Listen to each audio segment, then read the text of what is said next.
Gonfley, congratulations on being first. Fam, congratulations on being first. Alright. Is the music loud? It's very loud in my ears. This is... Wait!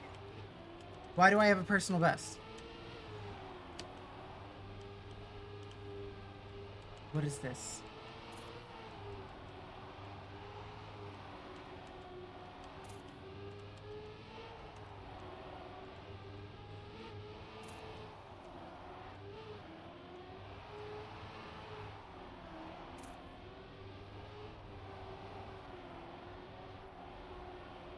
Does anyone recognize this map? What is it called?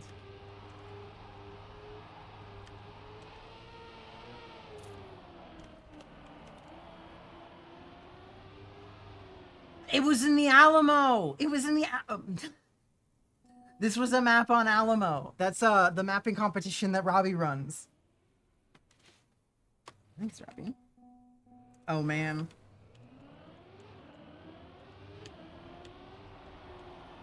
How about that?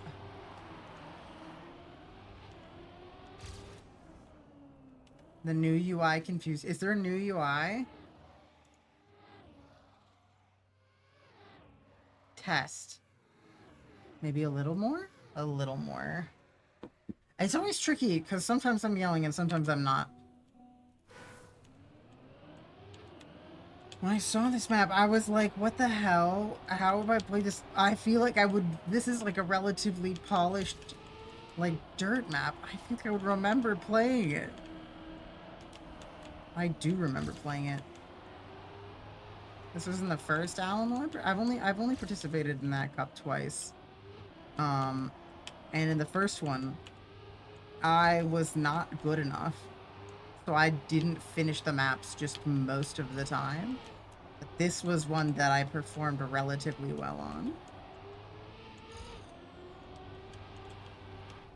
I think? Let me look. Yeah.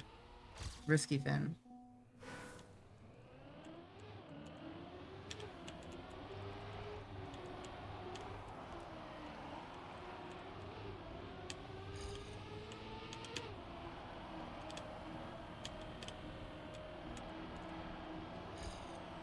I don't know how good we're gonna do today. I'm not exactly good at dirt. Is there a GPS? Maybe like that? That feels GPS-y. No? You are leaving the fort. Damn, is it? Wait.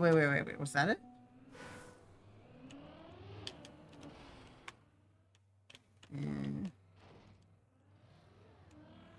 We'll make it. Okay.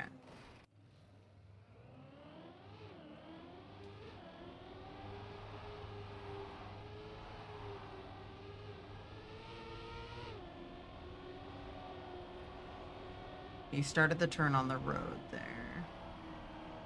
A little outside. A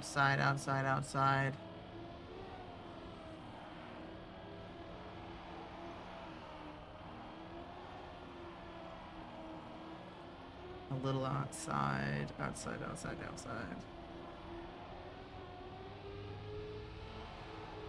This is gonna be outside a sec. Yep.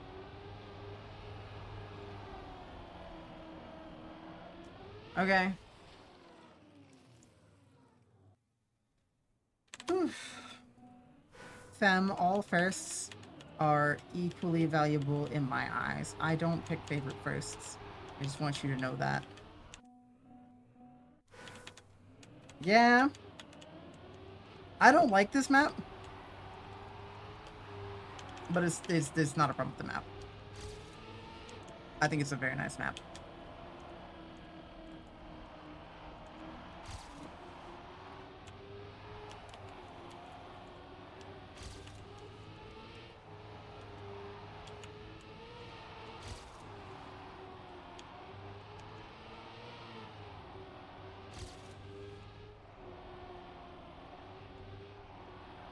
That's supposed to be outside.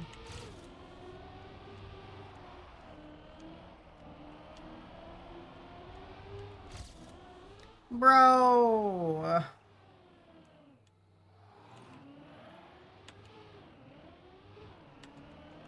Eh. Yeah, well.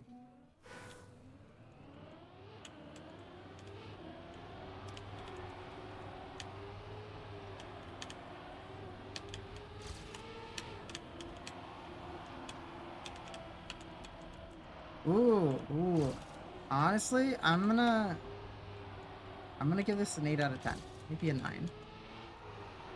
I noticed there was a blind overhill turn there. And he threw up flags, so you could see where you were headed. And that's great.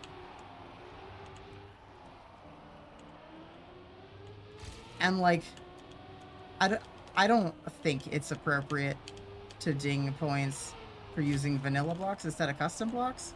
Because, I mean, yeah, it's... Okay. I missed the risky.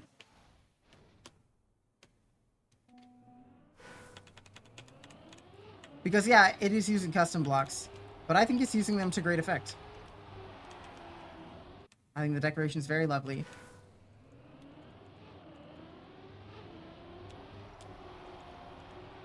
Let me watch the GPS again. I have a question regarding the start.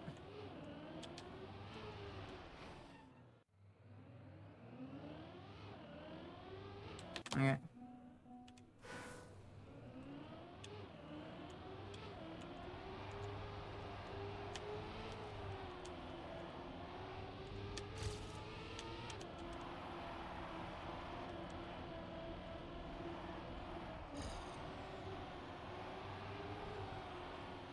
Yeah, I think this is about as good as dirt maps come.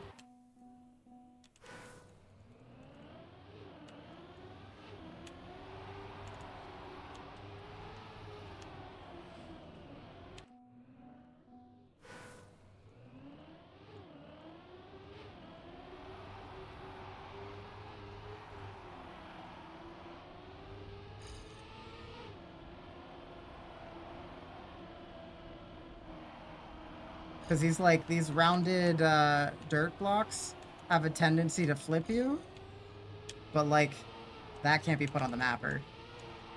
You know? That's just a reality of driving dirt, I think.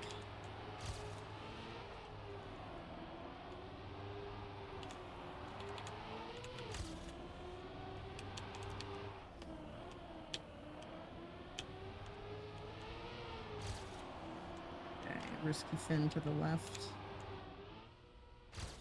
We don't like dirt. I don't like dirt. But I'll say it again.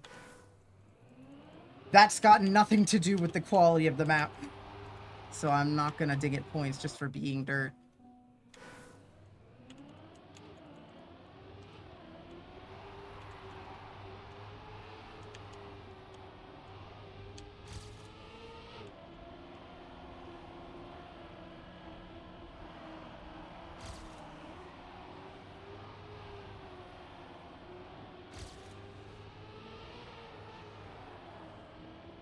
Damn.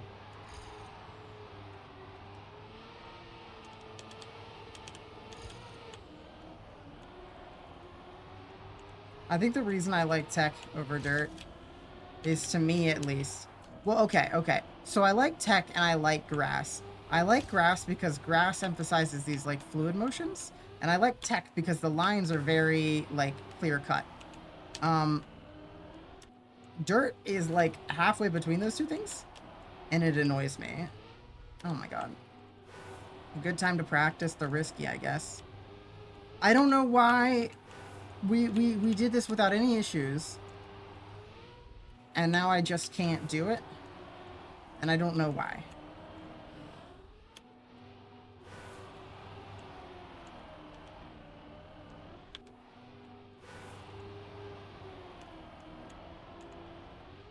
Okay. Turn later. Actually, ironically, the fact that I did it all right, but then when I saw it coming, I didn't do it right, is actually because I was preparing too early. That's why I kept failing. and I needed to turn later, which means that basically me like reacting late and then turning like what I thought was oversteering into was actually the correct way to drive it. That's kind of funny. Oh man, okay. Congratulations on being first. Got 2.5 minutes. We can still get a second out of it, I think. Oh, cool. So we can get gold.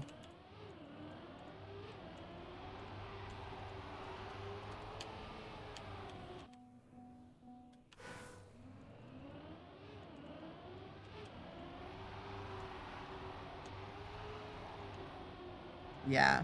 I'm going to try to oversteer in those first 2 turns to bleed off speed. Because if you're moving slower, well, one, it's safer. The oversteer route is less likely to crash. And also, bleeding off speed at the beginning of it allows you to carry more speed through the second turn. That was outside. Oops. Was that also outside? I think it was.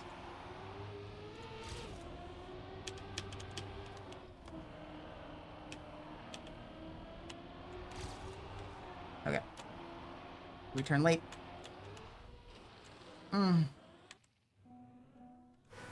Hi, Geeky. I think we...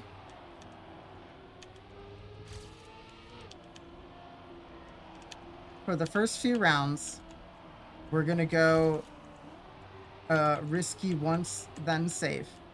And then after that, if I feel that we've gotten the risky down pretty well, okay, then we will go risky until we inevitably crash and go out because we fail a risky. Alternatively, if I can't do it, then we will discard the risky for the rest of the cup and just take our loss by going safe way if it comes.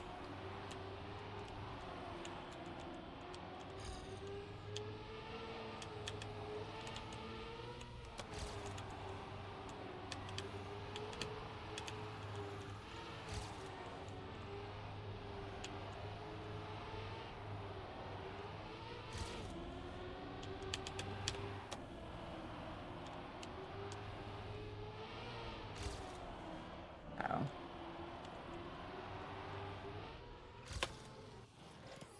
0.4 PB, 1738. That's not bad at all. I'm sorry, Geeky. Is there a new quest that requires high fire making? Also, do you guys think I could drink a monster? Wake myself up? Ah. What? Okay, what do you mean by back then? Or did you have it pre-DT2?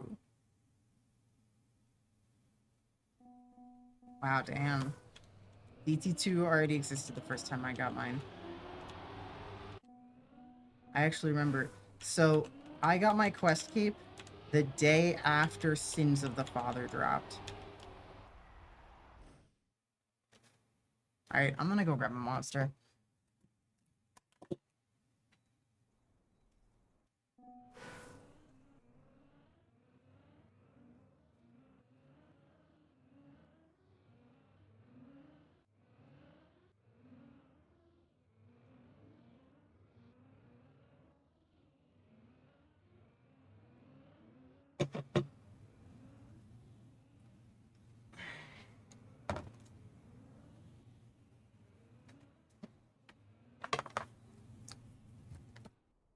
Div 28. Most recent quest. Sins of the Father came out immediately after DT2. I think. Or DT2 at least was out when Sins of the Father came out.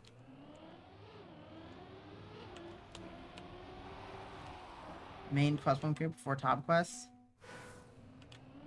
Oh, Gauntly.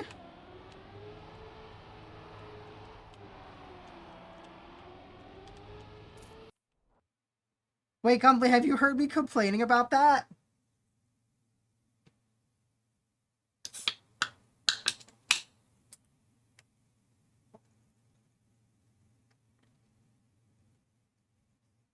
Just high end. Gauntly. I have been... Oh, backwards. I have been complaining nonstop for like years about the fact that Jagex has been raising the amount of PVM in Quest and raising the skill level required to complete quests in a way that is classing out the people that the quest cape is really for. Which is to say, there are different types of gamers, and quests are really for people who like exploration and like lore, and just like the experience of it instead of the gamingness of it.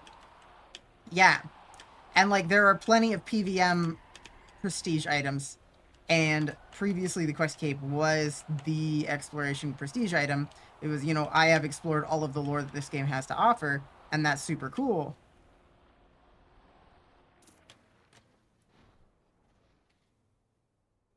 Um, but a lot of people respond to that with a skill issue. Um, but yeah, no. And that's what I always tell people is, like, basically, if you are of the opinion that, like, RuneScape is fundamentally as a bad PvM bosses in Quest now, yeah, have a good a good nap, Filthy. Because that's like what I would say is fundamentally, right, it's not even that I'm particularly bad at PVM, and it's not that I can't do quests, right? It's that when I'm doing a quest, I don't want to be doing a PVM. I've mentally prepared for a different experience. I went into oh you were saying DT2. I was thinking DS2. I am so sorry. I'm so sorry. I was confused. Yeah, DT2 is rough. Literally on my GIM, we did Desert Treasure on my like birthday stream when I was drunk, and I was excited to do DT2 drunk on stream. It was going to be a great time, and it was really great until we got yeah, okay, until we got to Whisperer.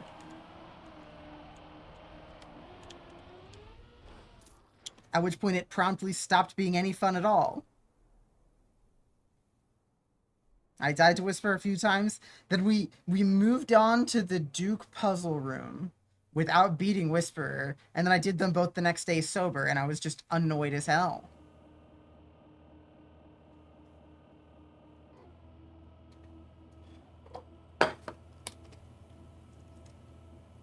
Fem, I know this is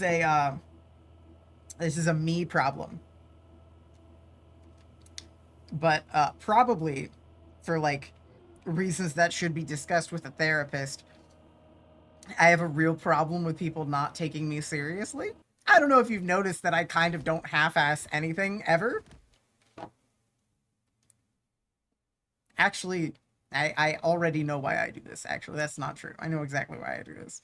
Um, but as a direct result of that, watching y'all, like letting y'all watch me be bad at PVM is pretty tough. Um, for me, just like on a emotional level.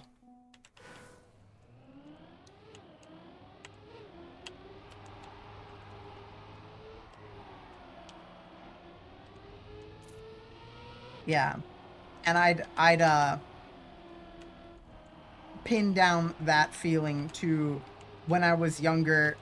I would, you know, have grand ideas all the time, but I have ADHD, so I wouldn't necessarily do much of the follow through. But at some point, I just remember when I'd say I was going to do something, my mom would just kind of be like, "No, you're not." Okay. Oh God.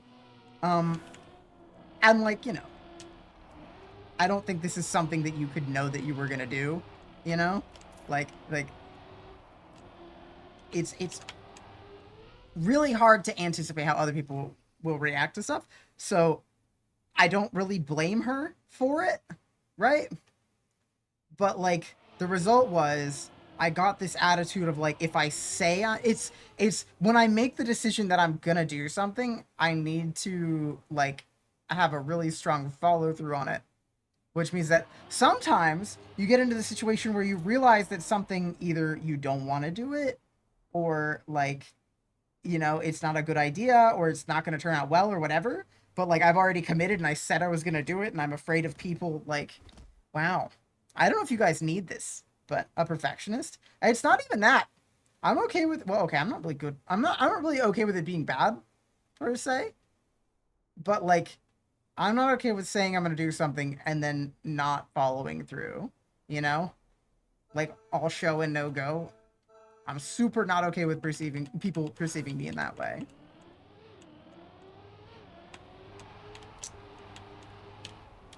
But yeah, so then it's a problem because I say that I'm going to do PBM, and then then I fucking hate it. And it's like, what am I supposed to do now?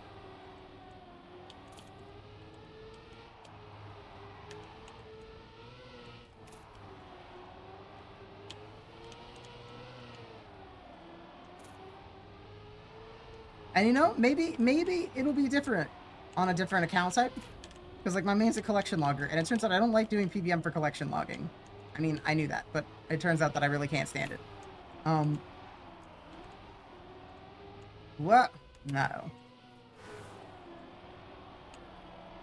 This time I am just gonna drive through. You don't have to do it if you hate it. Yeah, but also I did tell people I was gonna fem, and as I said, I'm bad about not being able to go back on my word. Hi, Plink, how are you?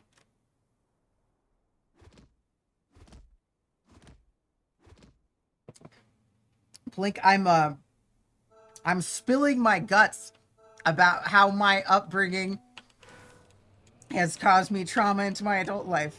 Like everybody. I'm very fortunate, though, all around.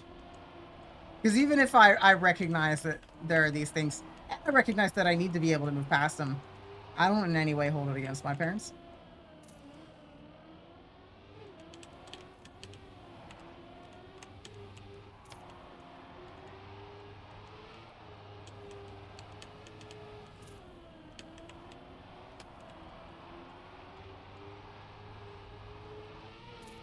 Because I'd say, on the whole, my parents raised a pretty good loaf of bread. You know what I'm saying?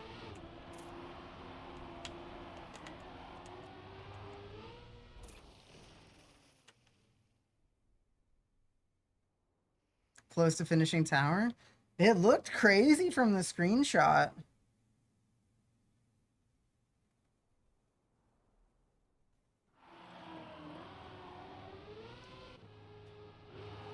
That's like, I think that the thing is, right?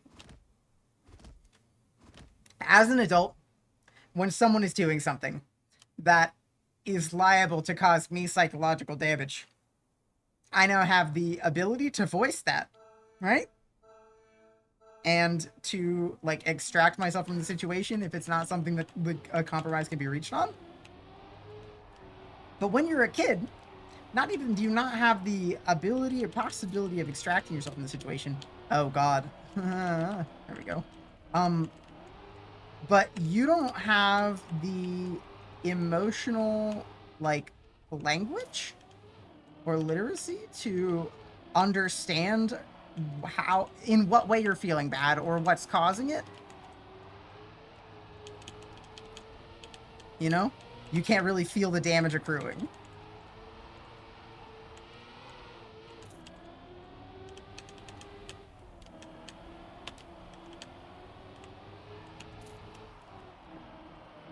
All right, we gotta send it.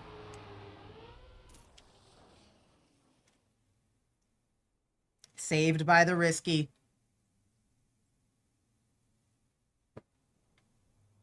We're into the top half.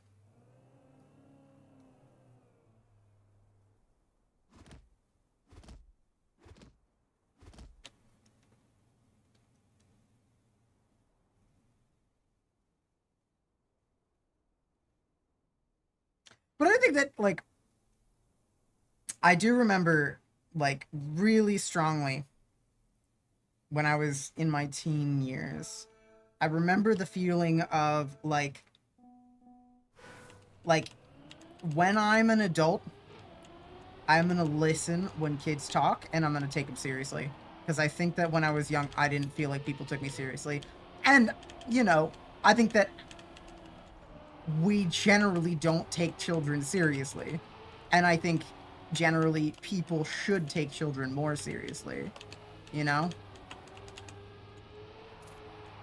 And I do think that more progressive minds are more, you know,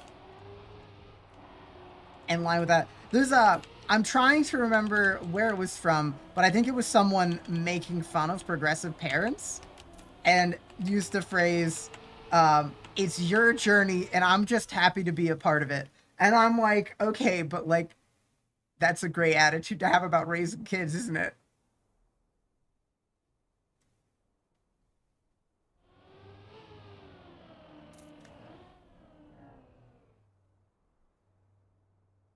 It kind of makes me wonder. It kind of makes me wonder. There's like, uh,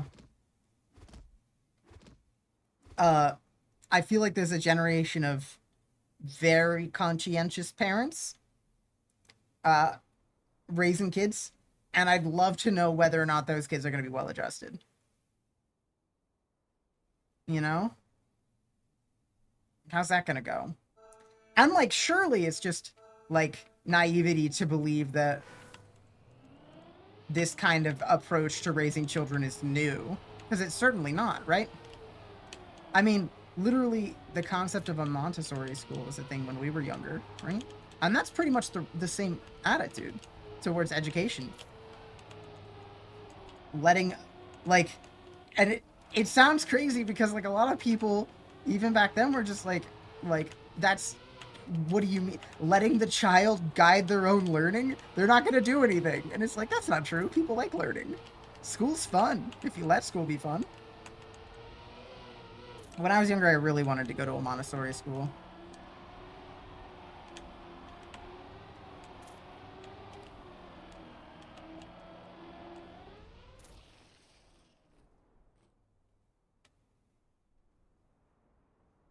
Guide, not enforcer. Well, to a degree, I agree.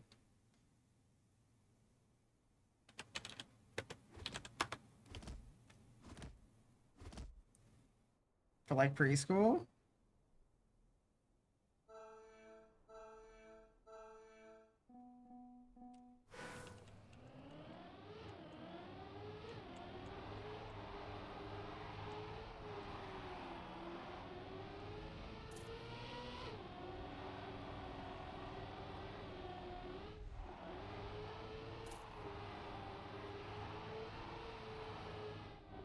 man, I keep fucking up that turn.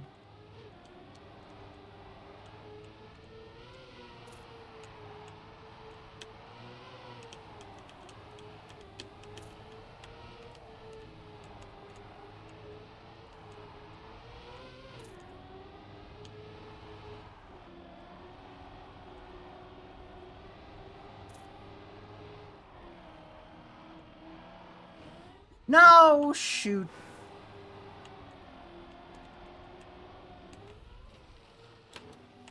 I mean, that is how I said it was gonna end.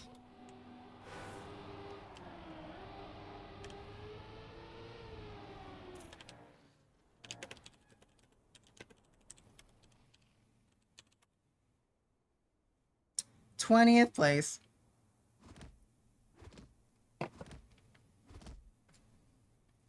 Okay.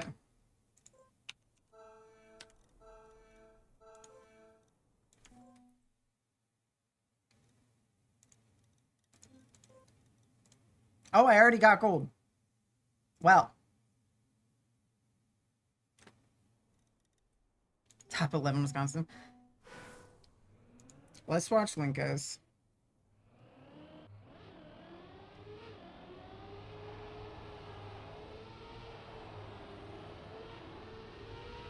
Damn.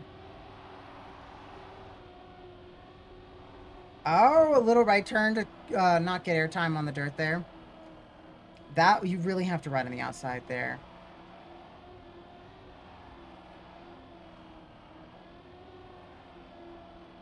I think that what I was doing wrong was just not committing to outside dirt.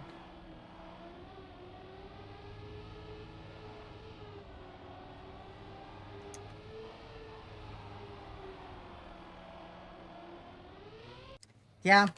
No, I think I've talked about this before. But when I started playing Trackmania, I accepted that I'll probably never be very good at it. Because, like, I'm just not that good at video games. I'm just not. And that's okay. You know? Because I do very much like it. And I do like challenging myself. And I do, like, enjoy the growth aspect of it. I just, like, am also comfortable acknowledging that the level of mastery that some people are able to exhibit is not something I will probably ever be able to do.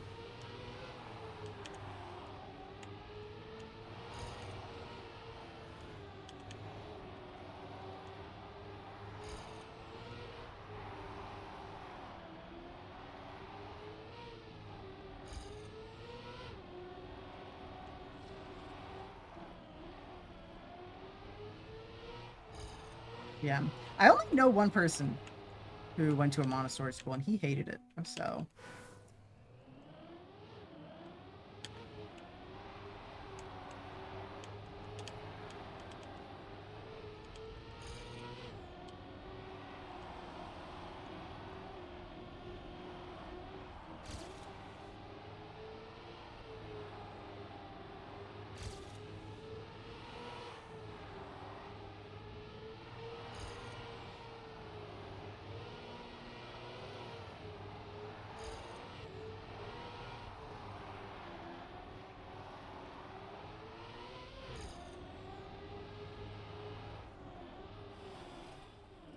You know, the problem with outside dirt is it's very all or nothing, because if you touch the wall, it's way slower than going a normal way. But if you manage to stay on the edge, it is way faster than... Well, that's preschool. I actually didn't even go to preschool. Started in kindergarten. But my daycare taught me to read, so, you know.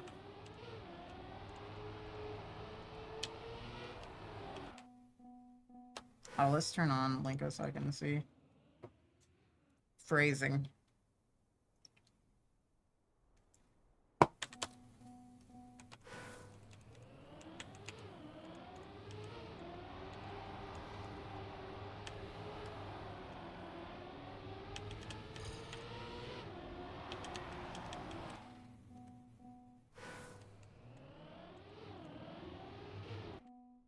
At least being taught. Nah, I think that I was pretty good at reading when I was really young.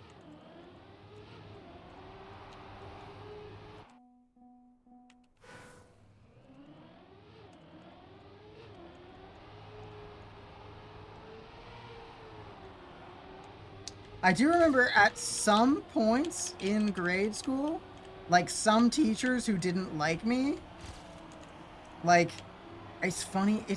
Looking back now, it is hilarious how obvious it was from a really young age that I had ADHD. Because, like, I was like a heady blend of being the smartest kid in the class and being an absolute fucking delinquent. I was getting yelled at constantly, but I was also, like, top of the class, like, all the time.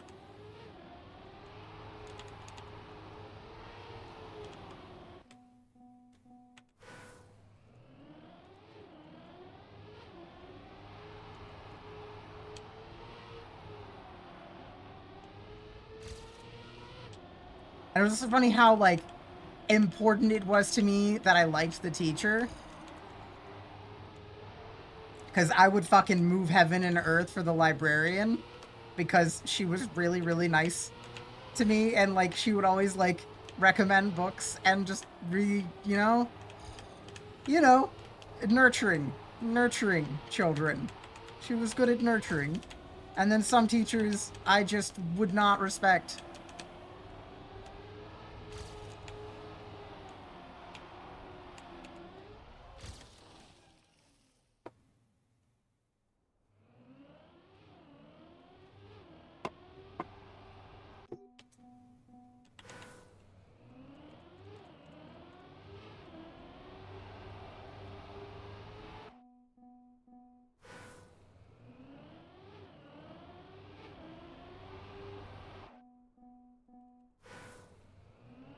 So there's a trait that people with ADHD and also people with autism have in common in regards to rule following. And it's that it's not that we're not rule followers, right? It can seem like people with ADHD or autism are rebellious. And this is a great thing if anyone has kids. I don't know if anyone who watches me has children, but if you do, they have ADHD or autism, and you just can't get them under control. A lot of things are very all or nothing, for people with ADHD, at least. And one of those is rules, because if we don't understand a rule, then we don't really even consider it a rule. We consider it an arbitrary restriction of our freedom, and it chafes. But if we understand a rule, then it becomes a natural law of the universe, and we get very upset when other people don't follow it.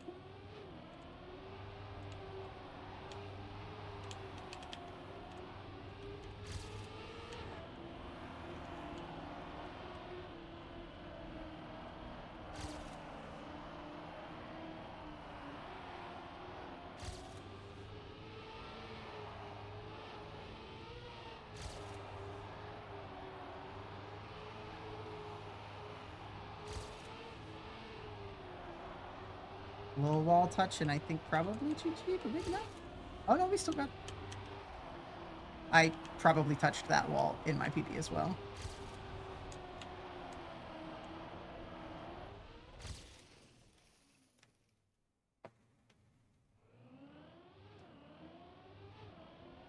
Yeah, I hear you, fam. It's pretty hard to be okay with people being upset with you, isn't it?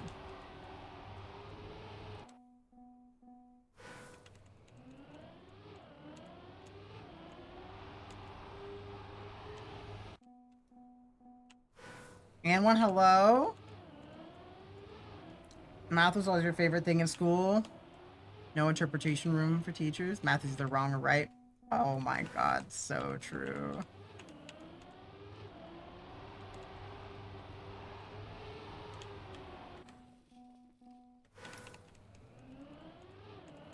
Well, that's the thing. Math is one of the things, and it's the same thing as physics, right? Where, like, the reason I, at least personally, like math and physics is that the rules make sense. And whenever you, like, with some things, right?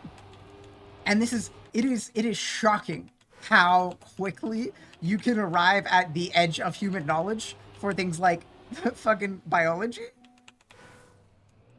Right? Where, like, if you just pull the, like, 5-year-old but why trick, right? You're like, oh, like, you know, like, oh, why do plants make energy from sunlight? Oh, it's because they have chloroplasts. But how do chloroplasts work? Oh, well, it's the proteins in them react to light and bend in this way. And then you're just like, but why did the plant, how did it learn to make that? And then they're like, that, we don't know, actually. We're not really sure how that happened. And, like, that's probably a bad example because I think that chloroplasts are actually a really good example of something that we know on a pretty deep level how it works.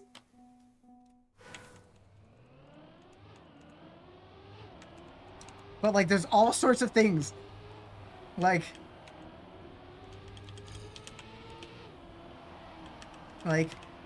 but why do plants and bacteria have cell walls but animals don't? Just, I guess we just didn't get that one. You know?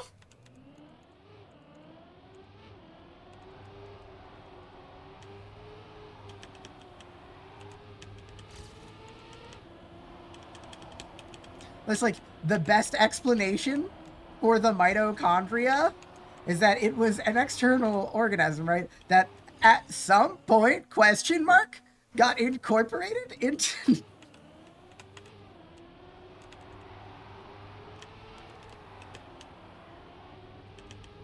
which had to have happened pre-differentiation of all of the kingdoms?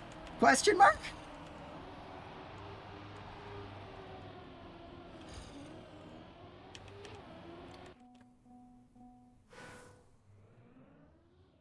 Teachers were part of it. Interest topics grew larger after school. Yeah. That's like, well, that's, I think, there's a few different, I'm very fortunate, and part of the reason I like science so much is that both of my parents are scientists, and I think that little kids, when they ask things like that, right? Like, if a kid asks you why is the sky blue, I feel like a lot of parents will just be like, I don't know, kiddo, it just is blue. But scientists instead go like, that is a very fascinating question you asked. Let me explain Rayleigh scattering to you. And like, when you're in an environment where that kind of question yields that kind of response from the adults around you, uh, you know, like you feel like your curiosity is rewarded, and you become more naturally curious. So that's like, I always 100%, no matter what, respond to science questions with either an explanation if I know it, or a let's go find that out.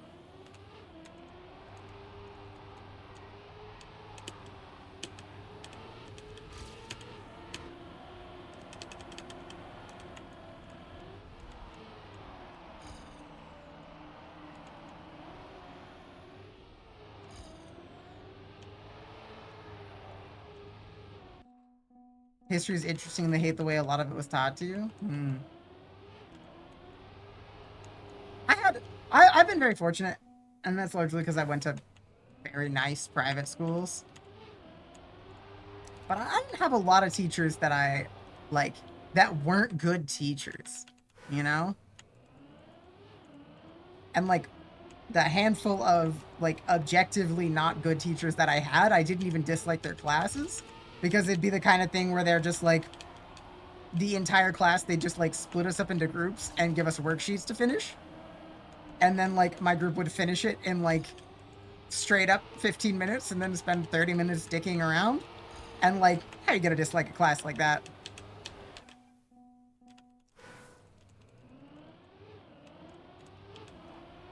Yeah, I think most of my like properly bad teachers didn't show up until college, but that's because those aren't people who wanted to be teachers. Those are people who had other shit going on who were told they have to teach.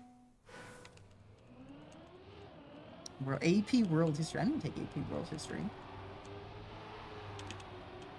I took AP US History. And my teacher was amazing and also the football coach.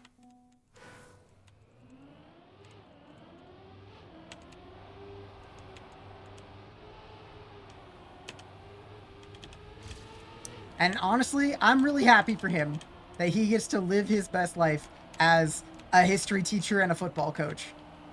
Assuming, because I think the thing is, I can say from experience that he was an amazing history teacher.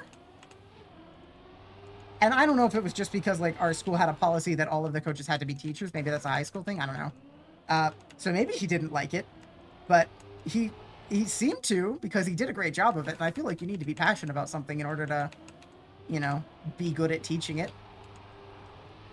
And I know he was a good football teacher because, or football teacher. I know he was a good football coach because he won awards for it. So, you know, I feel like that's living your best life.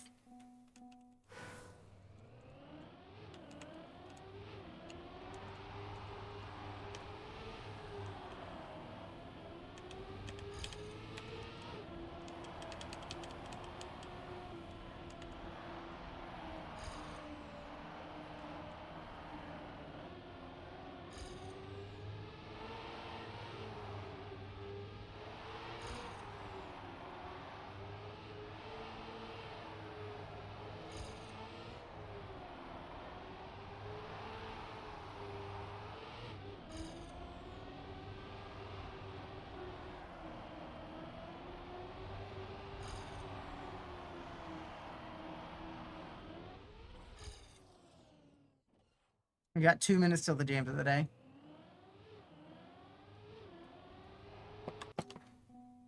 Yeah, fam. I think you probably have the same situation as me where like, you want to but why things, right? Because the goal is to properly understand it. And I think a lot of history is presented as not the root cause of why things happened the way they did, but rather just what things happened. And it's sort of, if you're being taught in that manner, it does feel a little bit like they're glossing over literally everything. Get an extra drop from the... Oh, it's every 500 points.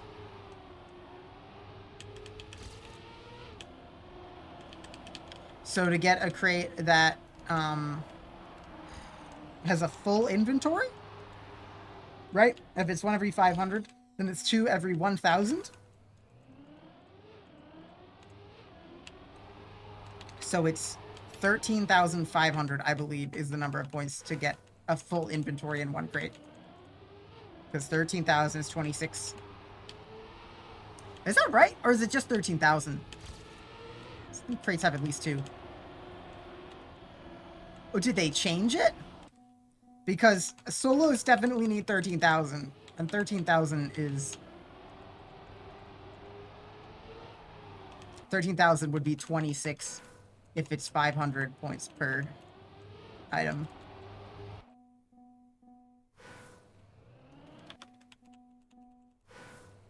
It's possible that you thought that because the wiki says something weird about it, where 1,000, yes, it's 1,000 to get credit and then 500. An extra. Yeah, you got it exactly. Clubs? Oh, he's not doing it today.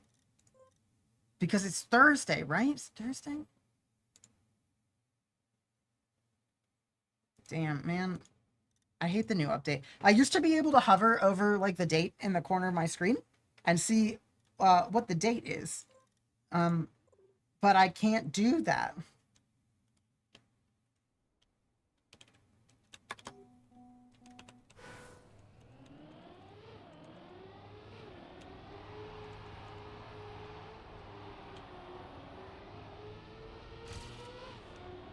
Yeah. So I'm pretty sure that it is, you get a crate at 1,000, right? And that crate has 3 items in it. And then every 500 after that, you get another item. So basically, with the crate, it's basically like a discount, a 1 item discount, because it's 1,000 points for 2 items. Whereas for 500 per item, you would need 14,000 points, right? For 28. So it's a 500 point discount, and the cap is at 13,500. Is one way to think of it. Maybe not a very productive way to think of it for some people, but...